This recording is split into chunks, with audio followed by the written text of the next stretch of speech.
Then Jacob lifted up his eyes and saw, and behold, Esau was coming, and 400 men with him. So he divided the children among Leah and Rachel and the 2 servant women. And he put the servant women and their children first, and Leah and her children after them, and Rachel and Joseph after them.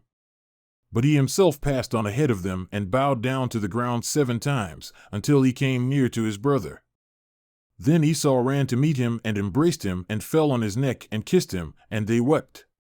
And he lifted up his eyes and saw the women and the children and said, "Who are these with you?" And he said, "The children whom God has graciously given your servant." Then the servant women came near with their children, and they bowed down.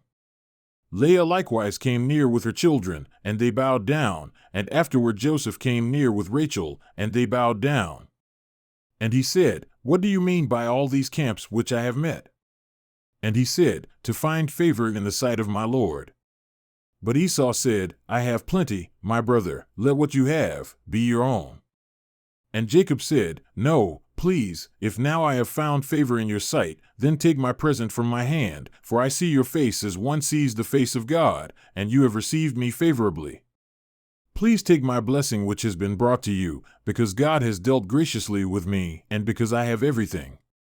Thus he urged him, and he took it. Then Esau said, "Let us take our journey and go, and I will go before you." But he said to him, "My Lord knows that the children are weak and that the flocks and herds which are nursing are a care to me. And if they are driven hard one day, all the flocks will die. Please let my Lord pass on before his servant, and I will lead on slowly, according to the pace of the cattle that are before me and according to the pace of the children, until I come to my Lord at Seir."